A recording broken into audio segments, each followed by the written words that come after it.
सभी को नमस्कार। आज के इस वीडियो में आपका स्वागत है। जैसे कि अपनी ये यूनिट चल रही थी, कक्षा 12 की जो बुक है भारत लोग एवं अर्थव्यवस्था, उसकी यूनिट प्रथम जनसंख्या वितरण घनत्व वृद्धि एवं संगठन। तो अपन इस यूनिट में जो पढ़ चुके थे, जो टॉपिक पढ़ चुके थे, पिछले 2 वीडियो इस पे आ चुके हैं। उसमें अपन वितरण पढ़ चुके थे, घनत्व पढ़ चुके थे, वृद्धि पढ़ चुके थे। वृद्धि का थोड़ा सा मतलब पार्ट रहा था। उसके अलावा अपन पढ़ेंगे संगठन, मतलब कंपोजिशन। मतलब इसमें कंपोजिशन कौन कौन से घटक एक जनसंख्या के हो सकते हैं, अपन उसको बांट कर देखें तो वो कंपोजिशन या संगठन वो अपन पढ़ेंगे इस क्लास में। अब जैसे कि आप पीछे देख सकते हो एक आर्टिकल, और जो एक यूनाइटेड नेशन की जो जनसंख्या की रिपोर्ट है, हालांकि अपने जो एनसीईआरटी में आंकड़े दे रखे हैं वो 2011 के आंकड़े दे रखे हैं। कब के? 2011 भारत की जनसंख्या सेंसस जो जनगणना हुई थी 2011 के आंकड़े दे चुके हैं। अब आपको हालांकि पढ़ना है 2011 के आंकड़ों को ही, आंसर में भी 2011 के आंकड़ों को लिखना है, लेकिन कभी ऐसी जरूरत महसूस हो जाती है कि एक अपना व्यू भी, कोई ऐसे सवाल आते हैं निबंधात्मक वगैरह, कुछ अति लघुत्तरात्मक में भी प्रश्नों में थोड़ा सा अपना एक पॉइंट व्यू नीचे अपन ऐड करते हैं, तो उसमें ये आंकड़े जरूर काम में आ सकते हैं। बाकी लगभग 2011 की जनगणना को ध्यान मद्देनजर रखकर आपको सवाल पूछे तो आपको जो बुक में दे रखा है वही बस, बाकी ये केवल मैं एक जानकारी के लिए आपको बता रहा हूँ। तो इसमें लिख रखा है कि most populous nation by the mid 2023, मतलब मध्य 2023 तक वर्ल्ड का सबसे ज्यादा पॉपुलेशन वाला देश है वो कौन है? भारत। आप यहाँ पे देख सकते हो इंडिया की पॉपुलेशन कितनी बता रखी है, 142.86 करोड़।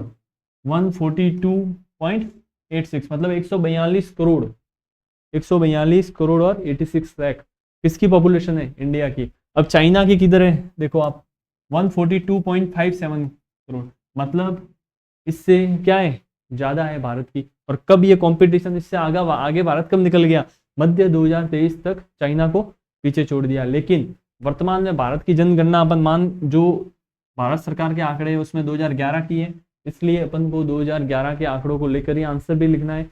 लेकिन कभी ऐसे खुद का व्यू उसमें शामिल आ जाए कि भारत की जनसंख्या जो संसाधन है उसको लेकर अपना एक व्यू स्पष्ट कीजिए, तो उसमें आप ये लिख सकते हो कि भारत की जनसंख्या मध्य 2023 तक विश्व के सभी देशों को पीछे छोड़कर सबसे ज़्यादा है, इसलिए यहाँ पे संभावना भी ज़्यादा होगी। तो ये आप केवल देखने के लिए मैं इसमें बताया था। इसमें आप देख सकते हो सबसे ज़्यादा इंडिया, फिर चाइना, फिर यूनाइटेड स्टेट, फिर इंडोनेशिया।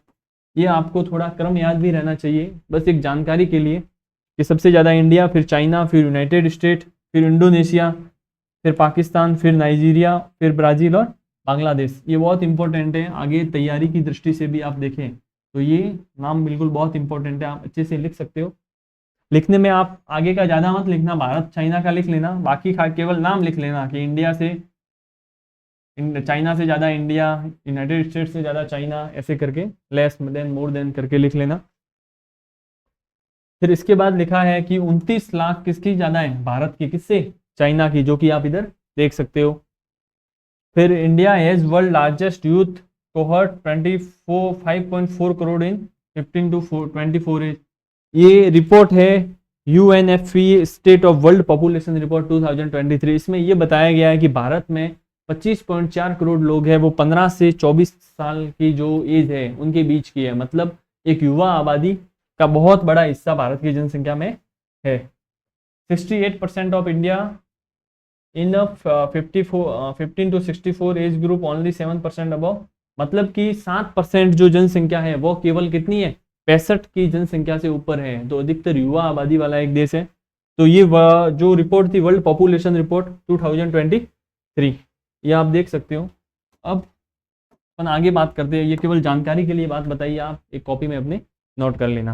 अब अपन पढ़ चुके थे, वितरण पढ़ चुके थे कि कहाँ पे जनसंख्या ज़्यादा है कहाँ पे कम है। घनत्व पढ़ चुके थे, घनत्व में मैंने आपको बताया था कि जनरल घनत्व, उसमें कायिक घनत्व, कृषि घनत्व, अलग अलग करके 2 अपन ने और पढ़े थे। फिर वृद्धि अपन ने बताई थी, ग्रोथ रेट कितनी है कि ईयरली 1.64 है और बाकी 17.64 है। और सबसे ज़्यादा ग्रोथ कहाँ पे हुई है ये अपन देखा था, घनत्व कहाँ पे ज़्यादा है ये अपन सब देख चुके थे।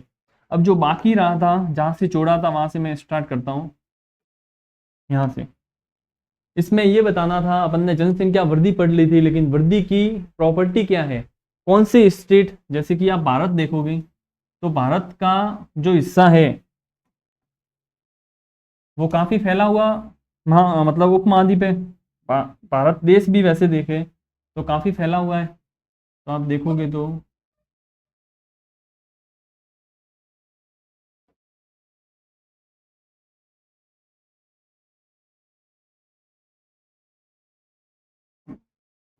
जैसे कि आप देखोगे कि यहाँ पे जम्मू कश्मीर आ गया, इसके अलावा पंजाब, हिमाचल प्रदेश, राजस्थान, फिर यहाँ पे जाएंगे अरुणाचल प्रदेश आ गया। तो गुजरात और अरुणाचल प्रदेश में इतना डिस्टेंस है, वहाँ की सामाजिक परिस्थितियाँ भी अलग है, लोगों की धारणाएं अलग है, उनके पेशे अलग है, मतलब वो काम क्या करते हैं उस पर भी डिपेंड करता है कि वहाँ की जनसंख्या कितनी होगी। वहाँ की भौगोलिक स्थलाकृति भी अलग है, वहाँ की जलवायु भी अलग है। तो वो सब कारक किसको निर्धारित करेंगे, जनसंख्या को। अब जनसंख्या को निर्धारित करेंगे तो हर जगह ग्रोथ रेट क्या होगी, बढ़ने की दर भी अलग होगी। कई जगह जनसंख्या बढ़ने की दर ज्यादा है, कई जगह जनसंख्या बढ़ने की दर कम है। तो ये आप ध्यान रखने की चीज है। अब अपन यहाँ से स्टार्ट करते हैं, जहाँ पे छोड़ा वहां से। उसमें ध्यान रखने की जो चीजें हैं एनसीईआरटी में, मैं थोड़ा जूम कर देता हूँ, आपको दिखाई देगा, क्योंकि ये वर्ड में टाइप करवाना संभव नहीं था, तो अपन जो मैंने बताया है उस हिसाब से ही थोड़ा आप एडजस्ट करना। अब आप देखिए, इसमें लिख रखा है कि 1991, इसमें लिख रखा है कि 1991 से 2001 के दौरान भारत में जनसंख्या की जो वृद्धि हुई वो भी ज़्यादा थी, लेकिन वो किससे ज़्यादा थी उसका तुलना भी इन्होंने किया है। कि यहाँ पे स्टेट देखिए आप, केरल, कर्नाटक, तमिलनाडु, आंध्र प्रदेश, उड़ीसा, मतलब कुल मिला के जो साउथ के स्टेट दे रखे हैं वहां पे निम्न वृद्धि दर पाई जाती है। क्या, निम्न वृद्धि दर। तो ये ऑब्जेक्टिव आ जाए, हालांकि स्कूल के लेवल पर ऐसे ऑब्जेक्टिव आपको देखने को नहीं मिलेंगे, लेकिन जानकारी के तौर पर आपको पता रखना है कि प्रायद्वीपीय भारत में जो वृद्धि दर पाई जाती है वो कौन सी है, निम्न है। अब केरल में देखो 9.64 में से केवल वर्ष के दौरान बल्कि पूरे देश में निम्नतम वृद्धि दर दर्ज की गई है केरल की। अब केरल की दर्ज की गई है, लेकिन इसके अलावा भी अपन और उदाहरण देखेंगे जिसमें नेगेटिव दर्ज की गई है। ये तो प्रायद्वीपीय भारत की इन्होंने बात की है केरल में। तो अब जैसे आप आगे देखोगे इसी में,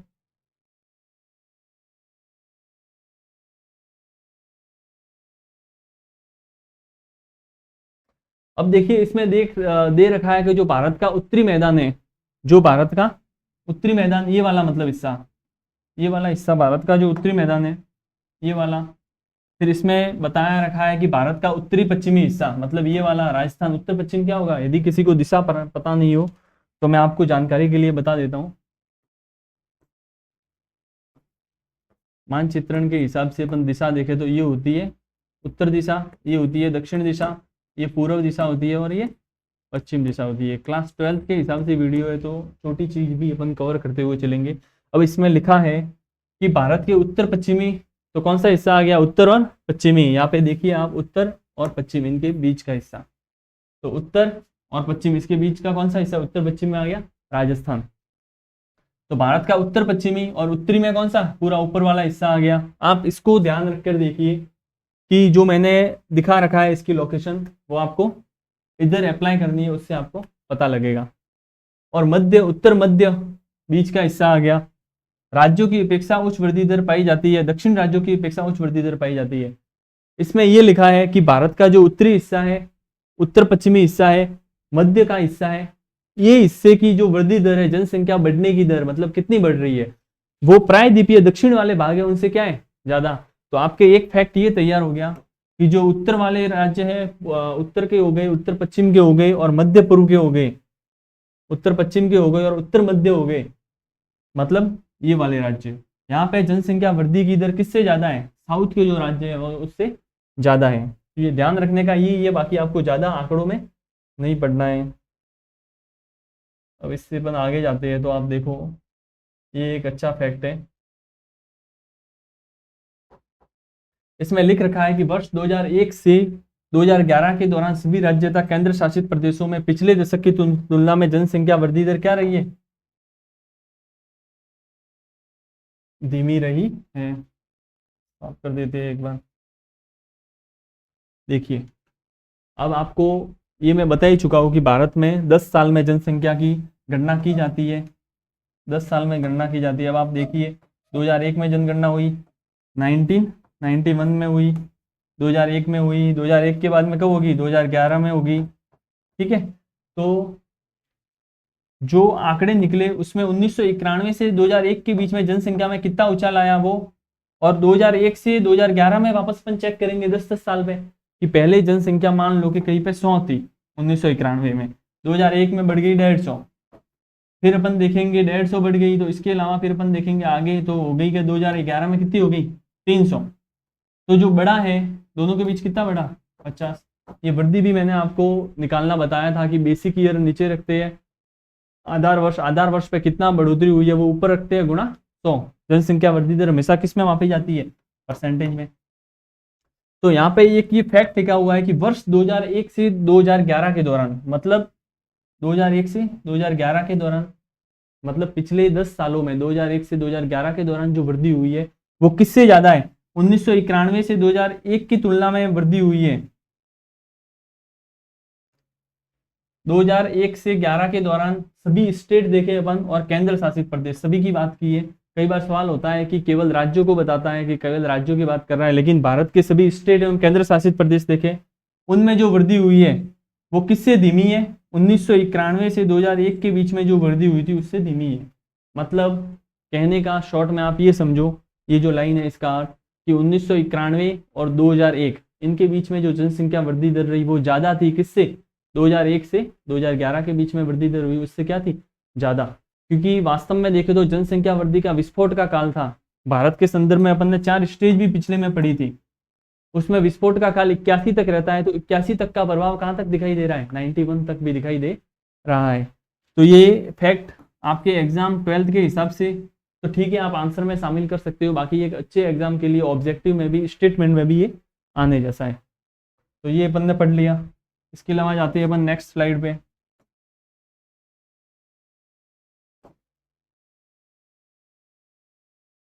नेक्स्ट स्लाइड पे आप देखिए,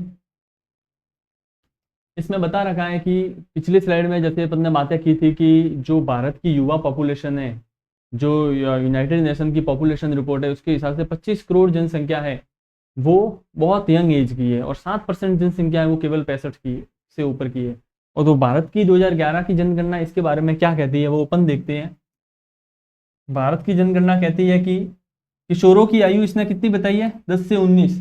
10 से 19 वर्ष के जो जनसंख्या है उसमें उसका अंश कितना है, 20%। मतलब टोटल पॉपुलेशन है उसमें से 10 से 19 के बीच की जनसंख्या कितनी है, 20.9%। ये आपको ध्यान रखना है। उसमें से 52%, 52.7% कौन है, किशोर मतलब बॉयज, और 47.3% कौन है, किशोरी मतलब गर्ल्स।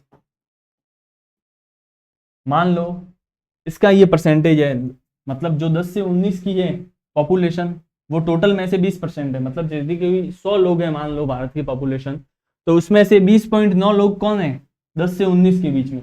अब इनके भी 20.9 लोग हैं, इसका भी 52.7% है 20.9 लोग का, वो बॉयज है, और बचा हुआ 47.3% कौन है, गर्ल्स। ऐसे नहीं कि आप सोच रहे हो कि 20% इधर आ गया तो इधर 52 कैसे आ गया, वो नहीं है। एग्जाम्पल से आप देख लो कि टोटल 100 है टोटल पॉपुलेशन, तो उसमें से 10 से 19 के बीच की कितनी है, 20.9, और जो 20.9 है उसका भी 52% अपन निकालेंगे, जो इसका आधे से थोड़ा ऊपर होगा, मतलब 10 या 11 किशोर होंगे और बाकी बचे हुए कौन होंगे, 43.3 किशोरी। तो इसमें जो आगे ये आप पैराग्राफ पढ़ोगे तो इसमें ये लिखा है कि जो युवा जनसंख्या है वास्तव में वो देखे तो एक संभावनाओं से युक्त जनसंख्या मानी जाती है, क्योंकि युवा है तो ज़्यादा श्रमशील भी होगी, रोजगार भी जनरेट करने होंगे, और एक तरीके से सेवा क्षेत्र में हो या फैक्ट्री वगैरह में हो या प्राथमिक क्षेत्र में जो श्रम की आपूर्ति होगी वो युवा जनसंख्या है तो हो ही पाएगी। तो एक तरीके से जो युवा जनसंख्या है उसको क्या बताया है, संभावनाओं से युक्त। ये कीवर्ड है, यदि आप ये आंसर में अपने लिखोगे तो बहुत अच्छा लगेगा आगे भी। मैं डायरेक्ट एनसीईआरटी के पेजेस लेके ही दिखा रहा हूँ, इसमें से कुछ समझाने की चीज़ें वो अपन समझ लेंगे। बाकी ये तीसरा वीडियो जैसे यूनिट पूरी होगी उसके बाद क्वेश्चन आंसर कैसे लिखने हैं उस पर भी अपन एक अलग से लिखेंगे। तो संभावनाओं से युक्त जनसंख्या मानी जाती है। लेकिन आजकल जो युवा है वो एक गलत किसी भी जाल में फंसने के कारण अलग तरीके की गलत आदतें, जिसमें नशा वगैरह हो गया, जल्दी विवाह, उम्र में विवाह हो गया, या फिर अन्य उसको भटकाने के कई मार्ग है, जिसमें निम्न आयु, निरक्षरता मतलब पढ़ाया गया नहीं है, स्त्री पढ़ी हुई नहीं है, विद्यालय में गए ही नहीं, पोषक तत्वों की कमी हो गई तो शरीर उनका अच्छा नहीं बना, उच्च मात्रा मृत्यु दर, जैसे कि लड़कियों की कम उम्र में विवाह हो जाता है तो उसके कारण बच्चे के जन्म के समय उनकी मृत्यु हो जाती है, वो हो गया। HIV एड्स, शारीरिक व मानसिक अपंगता, मतलब एक तरीके से जो उनका पालन पोषण अच्छे से नहीं हो रहा है माँ का, तो बच्चे में शारीरिक एवं मानसिक अपंगता भी आ जाती है। तो उसके कारण मदिरा सेवन, औषध का दुरुपयोग करने के कारण, मतलब मदिरा का सेवन करने के कारण, वाइन के कारण वो एक गलत रास्ते पे भटक जाते हैं। तो ये संभावना वाली जनसंख्या है, मतलब जिनको भारत को जिनसे उम्मीद थी कि ये भारत की आर्थिक गति को बढ़ाने में बहुत सहायक होंगे, वो जनसंख्या किसमें पड़ गई इसमें। तो एक तरीके से इसको लॉस ये है कि इसको सही डायरेक्शन में अपन को बताना है कि युवा जनसंख्या किस दिशा में जाना चाहिए, तो ये संभावनाओं के लिए, नहीं तो उल्टा गलत नशे के कारण या गलत रास्ते पे चलने के कारण उल्टा इनसे निकालने के लिए सरकार को प्रयास करने पड़ेंगे। जैसे यदि कोई युवा है वो भारत की आर्थिक प्रगति में योगदान दे रहा है तो भारत के लिए संभावनाओं से युक्त है, और यदि वही युवा नशे का जो रैकेट चला रहा है उसके संगत में आकर अन्य जनसंख्या को भी वो प्रभावित कर रहा है, या फिर ऐसे काम कर रहा है जिससे भारत सरकार को उल्टा उस पर इन्वेस्ट करना पड़ रहा है कि उसके द्वारा जो क्राइम वगैरह किया जा रहा है उसके लिए भारत सरकार को जैसे कि पुलिस डिपार्टमेंट की स्थापना करनी होगी, सर्विलेंस कैमरे वगैरह लगाने होंगे, तो उल्टा सरकार का उसने खर्च बढ़ा दिया। तो इसमें दोनों पक्ष इसमें बताए गए हैं, तो आप ये देख सकते हो, यही बताया गया है इसमें। तो फिर भारत सरकार ने युवाओं के लिए किया क्या, तो वो क्या कहाँ बता रखा है, वो आगे बता रखा है। इसके लिए भारत सरकार ने फरवरी 2024 में राष्ट्रीय युवा नीति लाई गई, ये यहाँ पे आप पढ़ेंगे, राष्ट्रीय युवा नीति, नेशनल यूथ पॉलिसी 2014। तो ये प्रश्न आ जाए ऑब्जेक्टिव में, तो कब लाएगी, 2014 में, फरवरी 2000। इसमें युवाओं को अपनी पूरी क्षमता का उपयोग करने के लिए, मतलब जो उसमें कैपेसिटी है वो कैपेसिटी पूरी तरीके से बिल्डअप हो जाए, उनकी क्षमता कहीं दबकर नहीं रह जाए, उसके लिए सक्षम बनाना, उनको कैपेबल बनाना था, उनके राष्ट्रों के समूह में उचित स्थान दिलाना। यदि भारत के युवाओं में जो उनमें क्षमता है उसका सही उपयोग कर लिया जाए तो भारत जो राष्ट्र है उसका विश्व के अन्य राष्ट्रों में एक अच्छा स्थान बन जाएगा। तो युवा नीति में युवा के रूप में किसमें माना है, कितने आयु के वर्गों को माना है, तो आप ये देख लो 15 से 29। तो ये यदि आपके सवाल आ जाए कि राष्ट्रीय युवा नीति फरवरी 2014 के अनुसार युवा की परिभाषा के रूप में युवा को, किस आयु वर्ग को युवा के रूप में परिभाषित किया गया है, तो आप लिखोगे 15 से 29 वर्ग की आयु के जनसंख्या को किसके रूप में परिभाषित किया है, युवा के रूप में।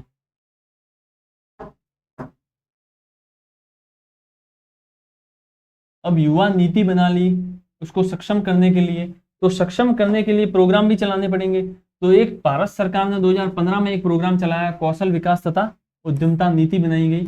इसके लिए जो स्किल है उस स्किल को ही डेवलप करके खुद का व्यापार या एंटरप्रेन्योरशिप करके आगे वो भारत के आर्थिक विकास में योगदान दे। तो उस स्किल को डेवलप करने के लिए कौन सा चलाया 2015 में, कौशल विकास एवं उद्यमता नीति बनाई गई। और स्किल इंडिया वगैरह प्रोग्राम जो चलाए, stand up India, startup India, वो इसके अंतर्गत आते हैं। जैसे कि आप देखोगे कि गाँवों की महिलाएं कहीं सिलाई में अच्छी होती है तो उनका सहकारी ग्रुप बना दिया और उनकी जो द्वारा की हुई जो सिलाई की कला मतलब डिजाइन है उनको बाहर फैशन शो में भी भेजा जाता है। तो एक तरीके से उनको रोजगार का साधन मिल गया और भारत का आर्थिक विकास हो गया। तो इसको ही कौशल विकास कहा जाता है।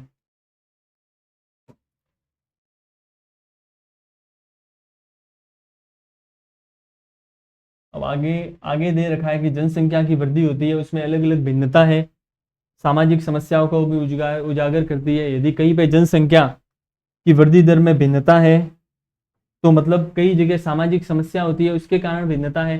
जैसे कि कई जगह जनसंख्या में गर्ल्स की जो जनसंख्या होती है उनका अनुपात कम होता है, तो उसका कारण भी सामाजिक कुरीतियाँ होती है, ये इसमें बताया गया है। अब आगे इसमें दे रखा है जनसंख्या संगठन या कंपोजिशन, जो आज का अपना नया टॉपिक है, जो पिछला छूटा हुआ था वृद्धि का वो अपन ने कर दिया।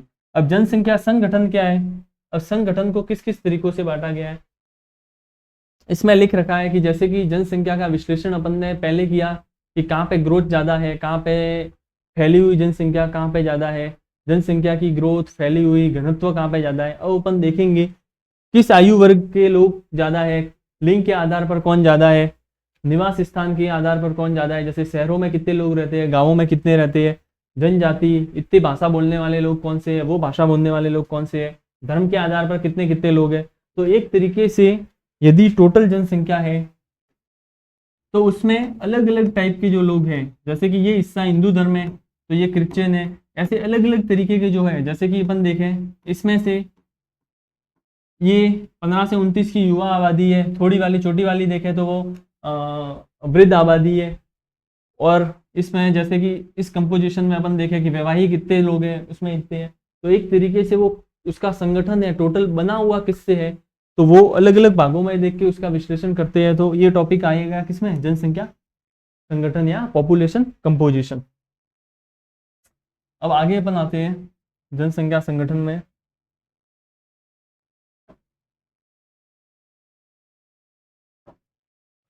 अब आप जनसंख्या संगठन में इसमें जो बात की है इस किताब में, आप मैं मोटा मोटा एक साइड में लिख लेता हूँ।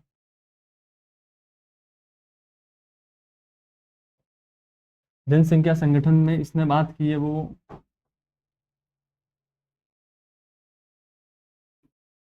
ग्रामीण नगरीय जनसंख्या संगठन,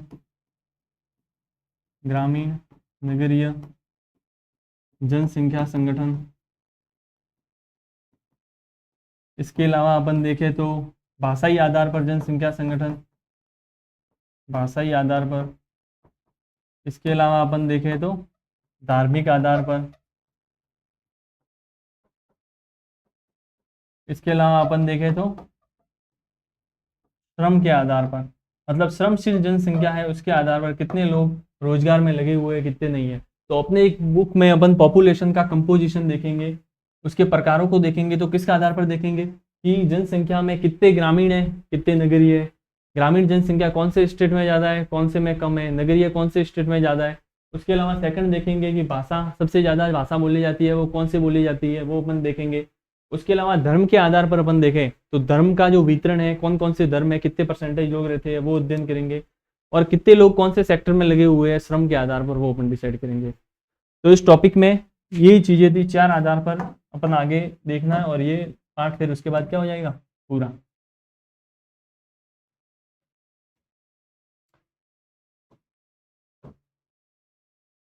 अब आप देखिए ग्रामीण नगरीय जनसंख्या संगठन, कहीं पे एनसीईआरटी में आंकड़े एक लाइन में थोड़े पॉइंट सिंगल डिजिट पॉइंट में लिखे हुए हैं तो कहीं पे डबल है। जैसे कि आप देखोगे यदि भारत में अपन देखें तो ग्रामीण जनसंख्या कितनी है, ग्रामीण जनसंख्या इस बुक में बता रखी है 68.84% और नगरीय कितनी है 31.16%। इसमें बता यही रखा है कि भारत की ग्रामीण जनसंख्या है वो कितनी है 68.84% और नगरीय 31.16। यहाँ पे दे रखा है, आप नीचे देखोगे नगरीय जनसंख्या कितनी है, नगरीय जनसंख्या का अनुपात 31.16% है। तो ग्रामीण का कितना हो जाएगा 68.84।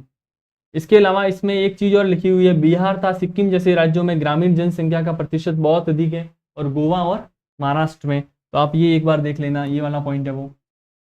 इसके अलावा इसमें दे रखा है कि जो दादर एवं केंद्र शासित प्रदेशों की जो बात की है इसमें, तो उसमें दादर एवं नगर हवेली में कितने प्रतिशत है 53.38% है। उसमें से लघुत्तम अनुपात ग्रामीण जनसंख्या का सब केंद्र शासित प्रदेशों में है। केवल दादर एवं नगर हवेली को छोड़ दिया जाए, दादर नगर हवेली में टोटल जनसंख्या की 53.38% कौन सी है ग्रामीण जनसंख्या है।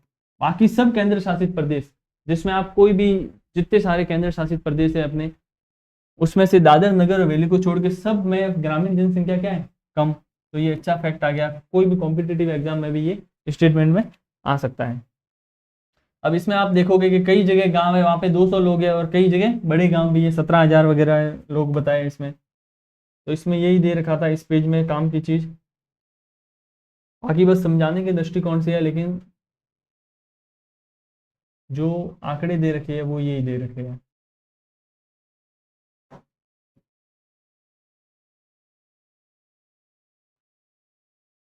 अब आप इसमें जो देखोगे, यदि ग्रामीण और शहरी जनसंख्या है उसमें अंतर किस कारण है, ये आपको मैंने पहले भी बताया था कि जो प्रवास हो रहा है, कहाँ से, गांवों से शहरों की ओर प्रवास हो रहा है, गांवों से शहरों की ओर प्रवास हो रहा है, वो किसके कारण हो रहा है, गांव में सामाजिक संरचना, जातिगत भेदभाव वगैरह, उस कारण से एक व्यक्ति की योग्यता होती है वो काम नहीं कर सकता। मान लो जाति आधार पर कामों का वर्गीकरण किया गया है और वो व्यक्ति उस काम की बजाय दूसरा काम में दक्ष है, तो वो गांव में रहकर अपनी स्किल को डेवलप नहीं कर पाएगा, तो वो कहाँ पे जाएगा, शहरों की तरफ जाएगा।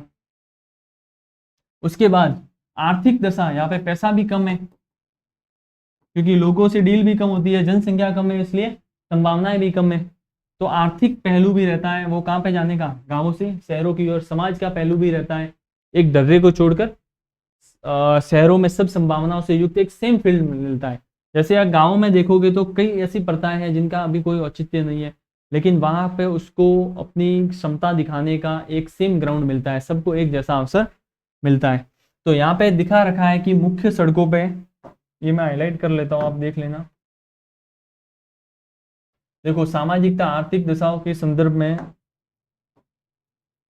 सामाजिक तथा आर्थिक दशाओं के संदर्भ में नगरीय क्षेत्रों के विकास में प्रवास की बढ़ी हुई दर इंगित करता है, अभी जो मैंने समझाया।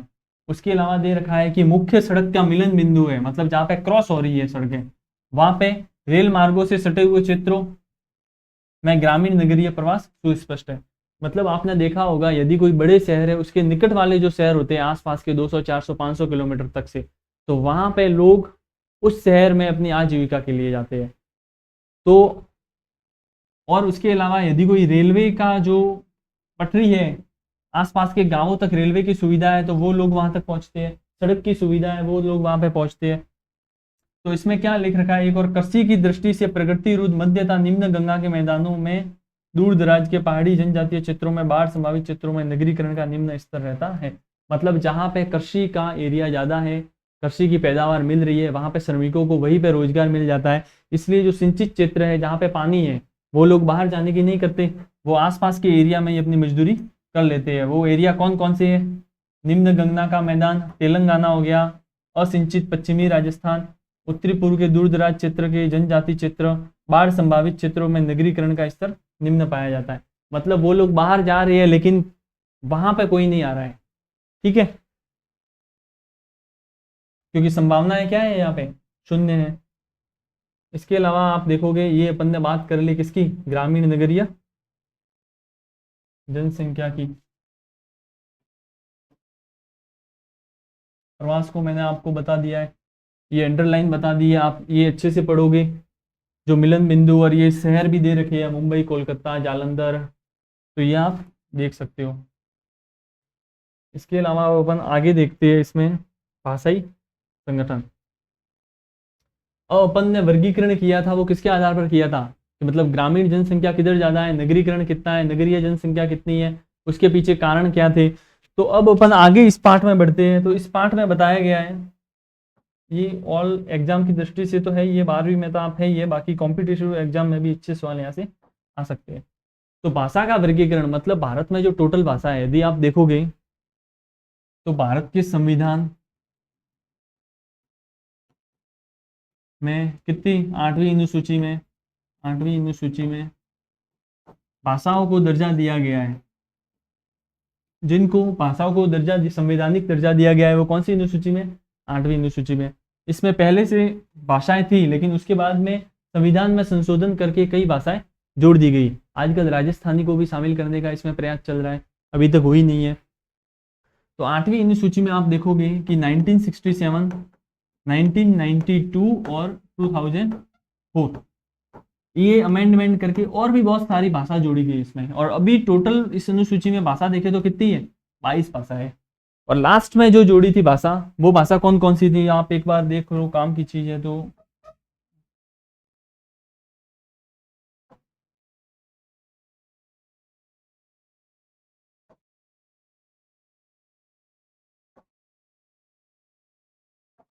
इसमें बोडो, मैथिली और संथाली। ठीक है, और एक और थी इसमें कोई, बोडो, मैथिली, संथाली और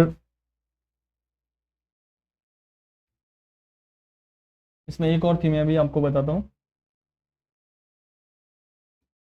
अब भाषा वर्गीकरण में आप देखोगे इसमें एक नाम लिख रखा है ग्रियर्सन। अब ग्रियर्सन कौन थे? जॉन अब्राहम ग्रियर्सन थे, जो भारत में अंग्रेज ऑफिसर थे, और कई जगह आपने देखा होगा काफी सारे अंग्रेज अफसर थे, उन्होंने भारत की इतिहास, कला, संस्कृति पर शोध कार्य किए। उसमें से ही एक थे ग्रियर्सन। अब ग्रियर्सन ने एक बुक लिखी थी, linguistic survey of India, Bharat का भाषाई सर्वेक्षण, 1903 से 28 के बीच में इन्होंने ये बुक लिखी थी। उसमें ये बताया था कि कौन से एरिया में कौन कौन सी भाषा चलती है। तो इसमें आप देखोगे कि ग्रियर्सन ने कितनी भाषाएं बताई, 179, और बोली कितनी बताई, 544। तो ये सवाल आ सकता है कि डॉक्टर ग्रियर्सन ने 17 कितनी भाषाएं बताई, 179 और बोली। अब आपका अगला सवाल होगा कि भाषा और बोली में क्या अंतर है।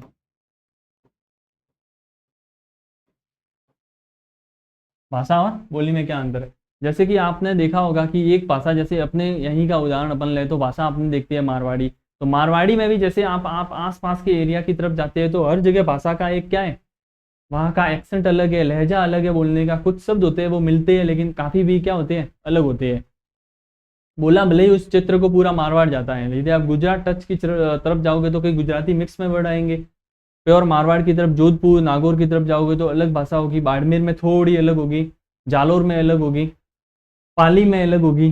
तो भाषा और बोली में वही अंतर है जो मैंने आपको उदाहरण से बताया। काम की चीज़ ये है 179 और 554, 22 भाषाएं अभी अनुसूचित है, मैंने बताया। इसमें अभी याद आ गया, बोडो, मैथिली, संताली और बोडो, डोगरी, मैथिली और संथाली, ये 4 भाषाएं आप लिख लो काम की चीज़ों तो ठीक है। बोडो, डोगरी, मैथिली और संथाली। ठीक है, ये कब शामिल की गई है, मैथिली और संथाली। मिथिला प्रदेश है वहाँ की है, संथाली झारखंड में आ गई। ठीक है, तो ये भाषा है। अमेंडमेंट 67 में किया, 8वीं अनुसूची में, फिर 92 में किया, फिर 2004 में करके इसमें 4 भाषा और जोड़ी। इसमें भी 1-2 भाषा जोड़ी थी, 2-4 इसमें जोड़ी थी, एक इसमें जोड़ी थी, सिंधी जोड़ी थी जैसे। तो टोटल मिला के अब 8वीं अनुसूची में भाषा कितनी है, 22। और जॉन अब्राहम ग्रियर्सन का ये आप देख लो।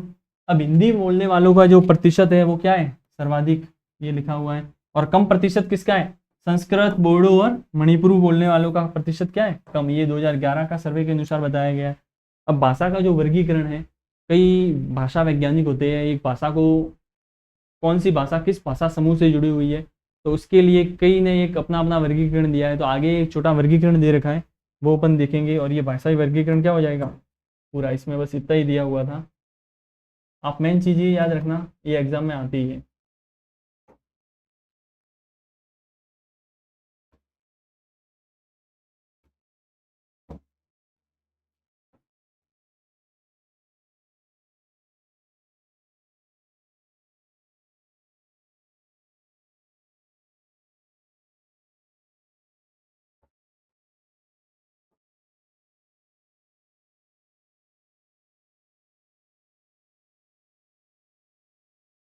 अब आप इसमें देखिए, भाषा का जो वर्गीकरण आधुनिक भाषा का किया गया है उसमें 4 भागों में इसमें बांटा गया है।